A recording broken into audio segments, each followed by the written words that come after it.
स्वागत है आपका शानदार मन्नत सेलिब्रेशन वेडिंग ओपन हॉल में, जो मौजूद है मुमरा के खरडी रोड पर, जो आपकी स्पेशल दिन को और भी यादगार बनाने के लिए डिज़ाइन किया गया है, जिसमें 4000 मेहमानों की कैपेसिटी है। रिसेप्शन सीटिंग, डाइनिंग एरिया, साथ ही ample of parking, special stage, big kitchen, dressing room, साथ में प्रेयर रूम भी अवेलेबल है।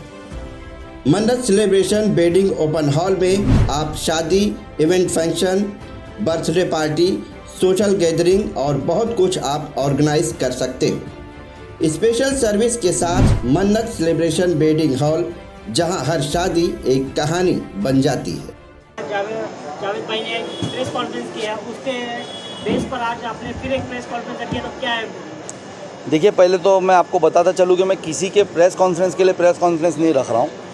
मैं हमारी MIM की बात रखने के लिए प्रेस कॉन्फ्रेंस ले रहा हूँ। अभी मैं आपको एकदम क्लियर और एकदम साफ बताना चाहता हूँ कि कल जो हमने स्टैंड लिया था, हमने जो कल आप लोगों के कुछ हमारे प्रेस वाले भाई मौजूद थे, हमने लाइव करके कल जनता को बताया था कि हमारे पार्टी से 2 लोगों ने इंडिपेंडेंटली फॉर्म भरा है, जिसमें हमारा कोई दखल नहीं है, हमारी पार्टी से उसका कोई रिलेशन नहीं है। ये उनका पर्सनल डिसीजन है।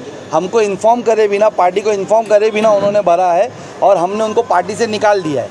हमारा आज भी वो स्टैंड क्लियर है, हमने उनको पार्टी से निकाल दिया, मतलब हमने पार्टी से निकाल दिया है। हम कोई भी ऐसी इलीगल एक्टिविटी, पार्टी के अगेंस्ट एक्टिविटी को बर्दाश्त नहीं करेंगे। सेकेंड चीज़, जिस तरीके का आप लोग बता रहे हैं कि हम पे आरोप लगाया जा रहा है कि पार्टी ने बी फॉर्म दिया है, तो देखिए, पार्टी की तरफ से इस कॉन्स्टिट्यूएंसी के अंदर मैं जिम्मेदार हूँ, मैं सदर हूँ। यहाँ पर शाह आलम भाई हमारे नगर सेवक है, जनरल सेक्रेटरी है पार्टी के, हमारे पैनल प्रेसिडेंट्स यहाँ मौजूद है, हमारे जॉइंट सेक्रेटरीज है यहाँ पर, हमारे सीनियर लीडरान हैं यहाँ पर, हमारे यूथ के प्रेसिडेंट है मुमरा के, हमारे यूथ के प्रेसिडेंट है कलवा के। ये हमारे पार्टी का फोरम यहाँ पर खड़ा हुआ है, जिसमें सबसे ज़्यादा लीड यहाँ पर हम लोग करते हैं। ठीक है, हमारे को आज भी हम बोले, जब भी कहीं पे भी कोई भी क्षेत्र में कोई भी पार्टी, कोई भी आने अगर अपनी तरफ से कोई कैंडिडेट को अनाउंस करती है तो वो ऑफिशियली अनाउंस करती है, कोई छुपा के अनाउंस नहीं करता है। आपने आज तक कभी ऐसा सुना है, कभी ऐसा देखा है? सिवाय जो ये कल हुआ है उसके अलावा आपने देखा है? तो हम आपको एकदम क्लियर कर देते हैं कि पार्टी ऑफिशियल से ना हमारे को कोई ऑर्डर आया है, ना हमको बताया गया है कि यहाँ कोई कैंडिडेट दिया जा रहा है, और ना पार्टी ऑफिशियल ने अभी तक कोई अनाउंस किया है हमारे अलावा भी कि कोई कैंडिडेट दिया गया है। ये सरासर झूठ फैलाया जा रहा है। हमारी पार्टी से कोई भी कैंडिडेट नहीं है और हमारी पार्टी कभी ऐसा करेगी नहीं। आप लोगों को पता होगा, बैरिस्टर असदुद्दीन ओवैसी साहब हो, अकबरुद्दीन ओवैसी साहब हो, इम्तियाज़ जलील साहब हो, वारिस पठान साहब हो, इन लोगों की हमेशा बीजेपी के मुखालिफिन करते हुए आवाज़ सुनी होगी आप लोगों ने। और आज देश भर के अंदर जो तहरीक चलाई जा रही है हमारे उलमाओं की तरफ से, देश भर के अंदर जो तहरीक चलाई जा रही है सब सेकुलर लोगों की तरफ से, कि इस बार बीजेपी को किसी भी तरीके से हराना है, उसको यानी इस बार बीजेपी को जीतने से रोकना है, हम लोग सब उस तहरीक का हिस्सा है। तो यहाँ पर जब एक स्ट्रॉन्ग कैंडिडेट फाइट कर रहा है तो हम कैसा उसका हिस्सा बन सकते? तो मैं आपको क्लियर कर दूं कि हमारी तरफ से कोई कैंडिडेट नहीं है। तो मतलब बी फॉर्म कैसे आया फिर जावेद भाई? देखो, ये सबसे बड़ा सवाल है। जो बी फॉर्म दिखाया जा रहा है वो फोर्ज है कि नहीं, ये हम पता ही नहीं कर पा रहे, क्योंकि वो कैंडिडेट को हमने ऑलरेडी हमारी पार्टी से हटा दिया है। अब वो क्या डॉक्यूमेंट्स लाकर आप लोगों को बता रहा है, हम उस पर जांच करेंगे। हम हमारे ऑफिशियल से देखा, आपको पता होगा असदुद्दीन ओवैसी साहब का भी इलेक्शन चल रहा है, 13 तारीख तक उनका भी इलेक्शन है। इम्तियाज़ जलील साहब जो महाराष्ट्र के अध्यक्ष है, उनका भी इलेक्शन चल रहा है, 13 तारीख तक उनका भी इलेक्शन है। तो ऑफिशियल जो भी आपको यानी डिटेल्स देनी है वो बी फॉर्म की, हम उनसे रब्ता करने की कोशिश कर रहे हैं। हमारा कांटेक्ट नहीं हो पा रहा उनसे। हमारी वारिस भाई लोग से बात हुई है, अभी तक कोई भी ऑफिशियल नहीं दिया गया। ये फॉर्ज है क्या, ये हम खुद पता कर रहे हैं, क्योंकि अगर बी फॉर्म था तो इंडिपेंडेंट क्यों उन्होंने फॉर्म भरा, और अगर बी फॉर्म मिला तो हमको क्यों नहीं इन्फॉर्म किया? और आप लोगों को जो उन्होंने बताया, मैं आपके कोई माध्यम से देखा हूँ कि वो बता रहे कि 2 अनजान लोग आकर दिए। तो 2 अनजान लोग कौन है? आपने ऐसा कैसा कोई अनजान से फॉर्म ले लिया? ये कौन सी कहानी आप सुना रहे हो? अगर बी फॉर्म आता, अगर मैं आप में से किसी को कैंडिडेट बना दूं, अगर आपको बोलूं आपको मैं बी फॉर्म दे रहा हूं, आप लड़ो, तो क्या आप तहकीक करे बिना लड़ोगे कि सैफ पठान जो मेरे को बी फॉर्म दे रहा है वो सैफ पठान है कौन करके? ये तो एक ही पार्टी में 2 स्टेटमेंट, आपका बोलना अलग है, जावेद सिद्दीकी का बोलना अलग है, तो ये एमआईएम में ऐसा नहीं लग रहा है कि फूट पड़ गई है? मेरी बात सुनो, एक पार्टी रही नहीं, आप फूट जबरदस्ती का मत डालिए। हमने कल क्लियर करा है कि उनका पार्टी से कोई ताल्लुक नहीं है आज के बाद। मेरी बात सुनो, नहीं टर्मिनेट मैं आपके थ्रू सोशल मीडिया पे बता ही दिया, मैंने अकाल पट्टी कर ही दिया। अगर वो चाहते कि मैं उनके हाथ में देके उनको जलील करूँ तो वो भी कर देंगे। मैंने उनकी सुनो मेरी बात, जब तक हैदराबाद से लेटर नहीं आएगा तब तक हम नहीं मानेंगे कि आपको पार्टी से उनको सुनो ना, उनको जो पोस्ट दी गई थी वो सैफ पठान के लेटर हेड पे दी गई थी, सैफ पठान ने दिया था तो हटाया भी सैफ पठान ने। और यहाँ पूरा कैडर मौजूद है। क्या आप लोग चाहते जावेद सिद्दीकी वापस पार्टी? शाह आलम भाई आप चाहते जावेद सिद्दीकी? कोई भी हमारे पार्टी से नहीं चाहता। जो मीटिंग हुई थी उस मीटिंग में डिक्लेयर हुआ था क्या जावेद सिद्दीकी कैंडिडेट बनेंगे, तो वो मीटिंग में आप भी शामिल थे। कौन सी मीटिंग में? सच्चाई है। कौन सी मीटिंग में? वो बोल रहे हैदराबाद में मीटिंग हुई थी। मेरे को कोई मीटिंग पता ही नहीं है बॉस। हमारी पार्टी ने यहाँ कैंडिडेट देने का सोचा ही नहीं है। ये ऑफिशियल, एक मिनट रुको मेरे बात, एक नगर सेवक जो होता है पार्टी का वो एक ऑफिशियल होता है। आप इनसे पूछिए ऐसी कोई मीटिंग या इनसे ऐसी कोई चर्चा हुई है क्या यहाँ के ताल्लुक से? चालम भाई पूछो आप। भाई जो उनका ये भी कहना था कि आज सुबह भी शायद सैफ पठान साहब से उनकी बात भी हुई इस ताल्लुक से, किसके? जावेद भाई की और आपकी बात हुई थी, ऐसा उन्होंने मीडिया से कहा था। देखिए कि मैं आपको ये सवाल का जवाब मैं देता हूँ। जावेद सिद्दीकी भाई का पहले दिन से झूठ बोल रहे। आपको ये कहानी नहीं लगती कि दो अनजान लोग आए मुझे बी फॉर्म दे दिए, मैं जानता नहीं और मैंने बी फॉर्म ले लिया? पहली बात ये झूठ। दूसरी बात, अगर सैफ पठान से उनकी बात हुई है, जावेद सिद्दीकी को यहाँ हर कोई जानता है कि वो छोटी से छोटी बात रिकॉर्ड करते, तो आज की रिकॉर्डिंग बाहर लाए वो। मेरी कल उनसे बात हुई है, 2 टाइम बात हुई है। जब 12 बजे के टाइम पे शाह आलम भाई को किसी ने बताया कि जावेद सिद्दीकी पार्टी का अगेंस्ट जाकर के फॉर्म भरने जा रहे, तो इन्होंने मुझे इन्फॉर्म किया कि भाई ऐसी ऐसी बात हो रही। मैंने फौरी तौर पे जावेद सिद्दीकी को फ़ोन किया और मैंने बोला भाई ऐसी एक्टिविटी नहीं करना। जावेद सिद्दीकी ने मुझसे कहा कि भाई मैं ऐसा कोई भी काम नहीं करूंगा जो पार्टी के अगेंस्ट हो और मैं ऐसा कोई फॉर्म नहीं भर रहा हूँ। ये गलत बात है साहब भाई, और मैं नहीं भरूंगा आप लोग के बिना। और रात को उनसे मेरी बात हुई, जब उनका नॉमिनेशन फॉर्म ऑनलाइन दिखाया गया तो मेरी उनसे बात हुई कि आपने मुझसे बोला था, उसके बाद आपने क्यों ऐसा किया? तो मुझे वो जो आपको कहानी सुना रहे मुझे भी सुनाने की कोशिश की, लेकिन मैंने सुनी नहीं और हमने उनको टर्मिनेट कर दिया। अब आप मुझसे पूछ रहे हो ना ऐसी कोई ऑफिशियल पूछी गई, मेरी तरफ से मैंने बताया हमारे दूसरा ऑफिशियल यहाँ मौजूद है, आप उनसे पूछिए। तो अभी आपकी पार्टी क्या करेगी चुनाव में? इस बार किसका समर्थन करेगी? दो कैंडिडेट है, शिवसेना के ही है, दोनों में से किसका समर्थन करेगी? क्या खामोश बैठे रहेंगे आप?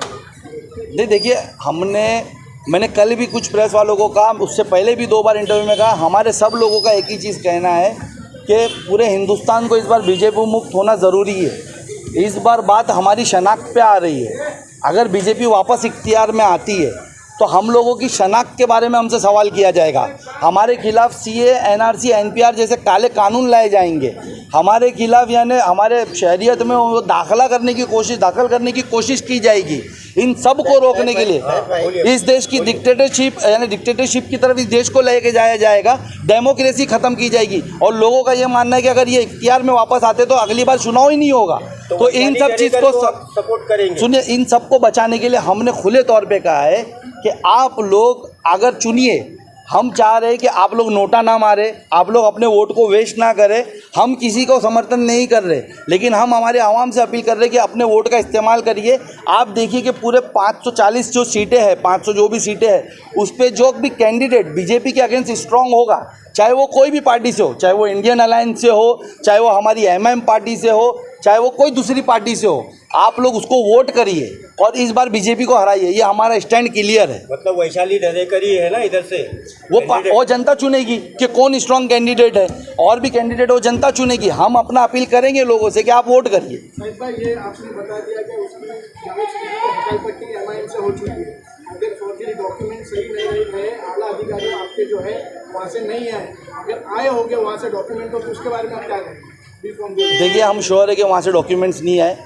हमारी उनसे बात होगी तो हम लीगल एक्शन लेंगे इसके खिलाफ। जो फॉर्म पर सिग्नेचर है अहमद पाशा, तो आपने उनसे कांटेक्ट किया है, उनसे बात किया है कि वो सिग्नेचर उनका है या नहीं है? देखो, मैं आपको बता रहा हूँ ना कि मेरी अहमद पाशा भाई से बात नहीं हुई है। मैं आपको एकदम क्लियर घड़ी बोल रहा हूँ, आप वही सवाल घुमा के पूछ रहे हैं। मैं आपको बोल रहा हूँ अगर ऐसा कुछ रहेगा तो हम पता करेंगे और उसके खिलाफ एक्शन लेंगे।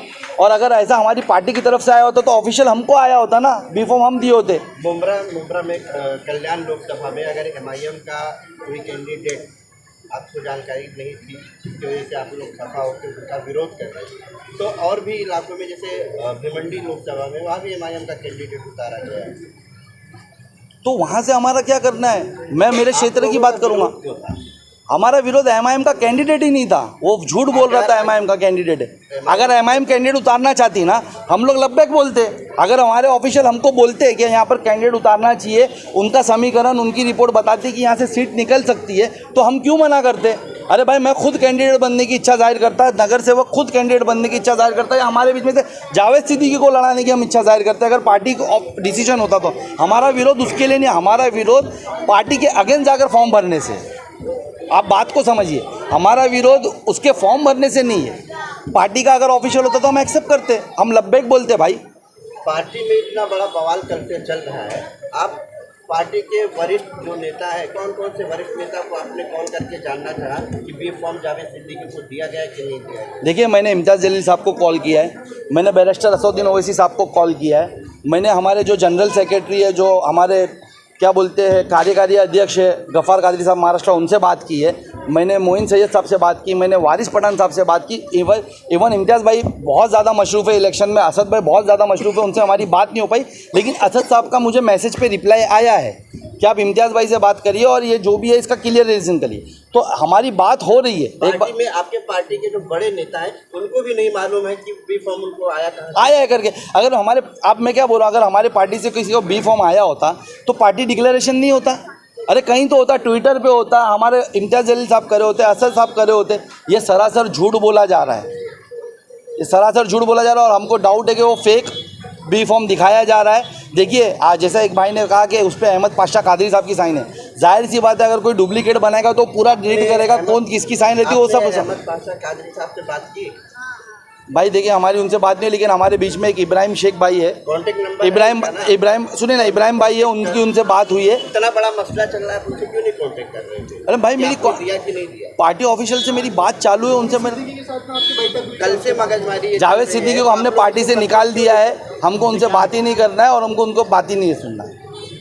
पार्टी साहब से आप कंफर्म क्यों नहीं करते कि आपने दिया था या नहीं दिया? देखिए, पाशा कादरी साहब जनरल सेक्रेटरी पूरे हिंदुस्तान में, उनकी साइन का फॉर्म जाता है, फॉर्म देते वो नहीं है, तो मैं उनको फ़ोन करने का कोई लॉजिक ही नहीं बनता है। मैं उनसे क्या फ़ोन करके पूछूं? और मैं जब आपको ऑफिशियली बोल रहा हूं कि हमारी पार्टी ने कैंडिडेट नहीं उतारा है, तो आप क्यों है ज़बरदस्ती उसको ऑफिशियल बनाने की सोच रहे हैं? यही पार्टी के बोल रहे हैं ना? कौन बोल रहा है? उतारा है? कौन बोल रहा है? जावेद सिद्दीकी। जावेद सिद्दीकी, हम यही तो बोल रहे कि झूठ बोल रहे। साहब भाई, अगर बी फॉर्म आपकी पार्टी की तरफ से आया होगा तो आपका अगला कदम क्या रहेगा? हमारी पार्टी की तरफ से पहले मैं आपको बता दूं, बी फॉर्म नहीं आया है। अगर हमारी पार्टी की तरफ से बी फॉर्म आया रहेगा तो हम लब्बैक बोल के उनका काम करेंगे। सर मैं ना, हमारी पार्टी की तरफ से नहीं आया, हमारी पार्टी ऐसा डिसीजन नहीं लेगी। ये इधर लगे चालम भाई, आपका क्या भाई इधर चालू है। अज्ञात व्यक्तियों में कहा जा रहा है कि बी फॉर्म उन्हें जो है एमआईएम के वरिष्ठ नेताओं ने दिया।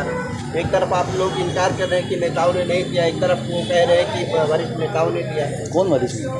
अस्सलाम वालेकुम रहमतुल्लाहि व बरकातहू। पहले तो मैं भाई का सवाल का जवाब देना चाहता हूँ। जैसे इन्होंने ये कहा था, शायद साहब से अभी हमारे अध्यक्ष से सवाल किया कि मतलब जावेद सिद्दीकी को इलेक्शन लड़ाने के लिए हैदराबाद में मीटिंग हुई, आपने ये सवाल किया।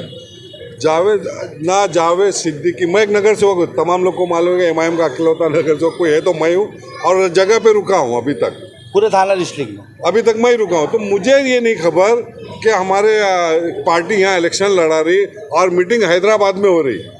अगर हैदराबाद में मीटिंग होती, चलो मुझे नहीं होती, मुझे हाई कमान से नहीं आता, लेकिन मेरा सदर अध्यक्ष तो मेरे को फ़ोन करता या मुझे बात तो करता कि शालम भाई हमको पार्टी का अध्यक्ष है ऊपर से कि हमको मुमरा में इलेक्शन लड़ाना है। तो ये सवाल का जवाब आपको मिल गया कि ये गलत है। दूसरा भी इस्लाम भाई ने सवाल किया कि मतलब जिस तरह आज जो माहौल चल रही है एमआईएम में जो चल रहा है, अगर जावेद भाई को एमआईएम ने टिकट दी होती तो आपको ये मालूम है कि जो भी पार्टी अपने कैंडिडेट बनाती है तो उसका फॉर्म भर नॉमिनेशन करने के लिए लोग पार्टी के लोग जाते हैं, बराबर है ना, उसका अध्यक्ष जाता है या जो भी है उसकी पार्टी फॉर्म दिया वो जाता। तो जावेद सिद्दीकी ने तो न किसी को नहीं बताया, न एमआईएम का कोई ना अध्यक्ष गया वहाँ पे, जैसे कि इससे पहले हुआ था गुंजन का, लोग नहीं गए, लेकिन मेरी पार्टी का था, पार्टी ने दी, मैं गया था फॉर्म भराने। आपको मालूम है सारे लोग को मैं खुद गया था उसका फॉर्म भराने के लिए। तो इस बार अगर पार्टी उसको टिकट दी होती या उसको बी फॉर्म दी होती तो कम से कम इतना तो इन्फॉर्म करती ना कि भाई आप लोग जरा जाके फॉर्म भराइए, सेटिंग है नहीं सेटिंग, वो बात की बात थी, वो बात की बात है। तो अभी जिस तरीके के हालात हुए थे, इस हालात में तो हमारी पार्टी इलेक्शन नहीं लड़ाती। जहाँ तक हमको जजमेंट है कि कोई भी 2 दिन पहले कोई सीट डिक्लेयर करेगा। अरे एक वो सेम डे लास्ट दिन और कोई इतना बड़ा लीडर तो नहीं हमारा था जावेद सिद्दीकी के, वो 10 दिन की कैंपेनिंग में 1,50,000 वोट ले लेगा। मानते हो ना आप इस बात को? एक आखिरी सवाल, आप सभी लोगों का ये सामने आ रहा था बात कि आप सभी लोग पूरी टीम एमआईएम पार्टी छोड़ने वाले। नहीं, हम लोगों का देखो ऐसा, ये गलत बात है। हम लोग कोई भी डिसीजन हमारे वरिष्ठों से करने के बाद ही करेंगे। हम लोगों का अगर ये जैसा जावेद सिद्दीकी ने कल दावा किया था, हमने आज जिन लोगों से भी जो भी हमारी वरिष्ठों से बात हुई, हमको जब खुलासा हुआ तो हम ऐसा डिसीजन नहीं ले रहे या हम ऐसा डिसीजन नहीं लेते थे।